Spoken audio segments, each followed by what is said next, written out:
Rencana akhir pekan ini sepertinya akan sedikit berubah karena ada acara mendadak dari kantor. Jadi, mungkin kita perlu mengatur ulang jadwal jalan-jalan kita nanti.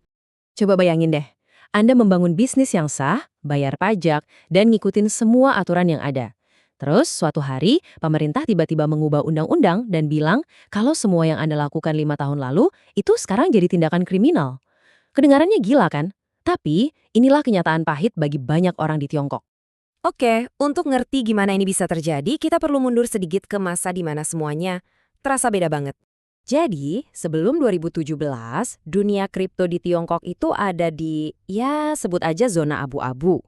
Walaupun institusi keuangan besar dibatasi dari tahun 2013, tapi buat bursa swasta dan orang-orang yang trading, itu nggak ilegal sama sekali.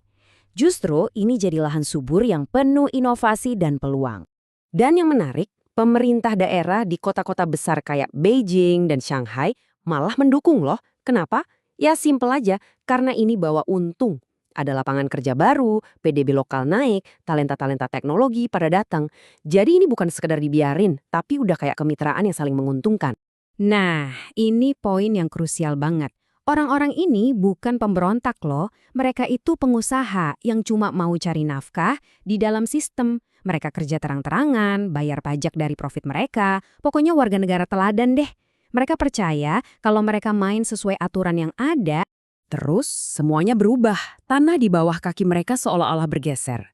Dan yang paling parah, pergeseran ini nggak cuma mengubah masa depan, tapi juga menulis ulang masa lalu. Coba kita lihat lini masa ini. Awalnya diatur, lalu dilarang, sampai akhirnya dikriminalisasi secara surut. Lompatan dari 2017 ke 2018 ini, wah ini benar-benar kayak gempa bumi. Disinilah masa lalu mereka dirombak total. Nah, disinilah inti masalahnya. Penerapan hukum retroaktif. Gampangnya gini deh, bayangin Anda lagi main bola, permainannya udah selesai, terus wasit tiba-tiba bilang, aturan baru, gol yang tadi kamu cetak itu pelanggaran, dan Anda dihukum. Padahal pas Anda ngegolin, itu sah-sah aja. Ini jelas melanggar prinsip dasar hukum universal.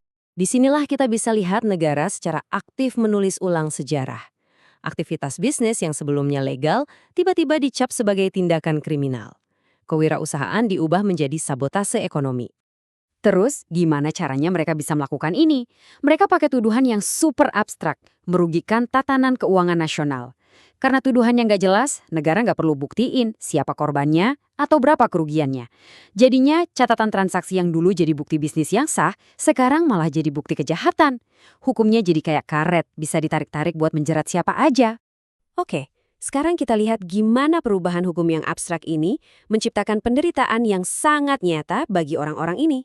Konsekuensinya, ini bukan sekedar penjara.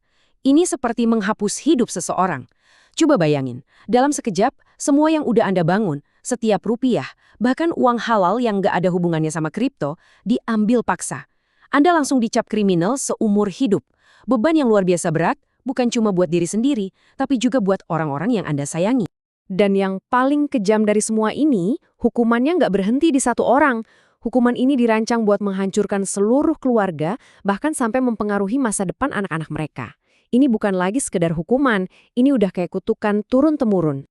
Akibat tekanan yang nggak tertahankan ini, masyarakat pun mulai retak. Di kota-kota teknologi kayak Shenzhen dan Hangzhou, banyak yang bunuh diri, cerai, bahkan keluarga saling lapor. Kepercayaan hancur, digantikan sama rasa putus asa.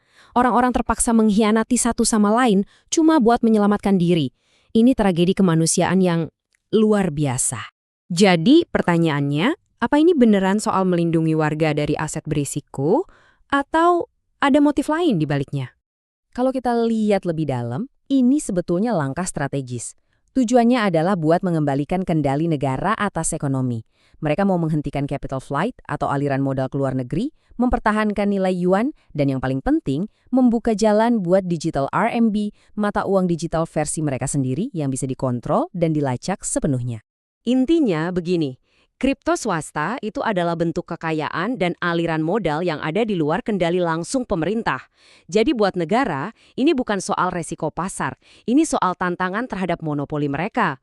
Kalau ada kekayaan yang nggak bisa mereka kontrol, itu dianggap ancaman. Dan ancaman ya harus dihilangkan. Nah, semua ini meninggalkan bekas luka yang dalam banget. terutama buat satu generasi pengusaha dan profesional di Tiongkok. Akibatnya, cara berpikir orang jadi berubah total. Mereka nggak lagi nanya, apakah ini legal sekarang? Pertanyaan barunya, jadi, apakah nanti negara bakal merasa terganggu dengan ini? Jadi perhitungannya bukan lagi soal hukum, tapi soal tebak-tebakan politik. Hasilnya bukan pemberontakan, malah sebaliknya, orang-orang jadi super hati-hati dan individualistis. Pelajaran yang mereka dapat adalah jangan lawan sistem, tapi hindari. Jangan bikin komitmen jangka panjang, dan yang paling penting, jangan terlalu percaya sama orang lain. Pada akhirnya, pelajaran yang tertanam adalah ini. Hukum itu bukan standar yang harus dijunjung tinggi, tapi cuma alat yang bisa dipakai negara sesuka hati. Dan kalau hukum sudah jadi senjata, ya, kepercayaan pada seluruh sistem jadi hancur. Ini ninggalin kita dengan satu pertanyaan besar. Kalau orang-orang udah belajar bahwa hukum itu bukan perisai pelindung, tapi senjata, apa yang terjadi sama masyarakat itu? Apa jadinya kalau orang lebih takut sama hukum daripada menghormatinya? Nah, itu yang mungkin perlu kita renungkan bersama.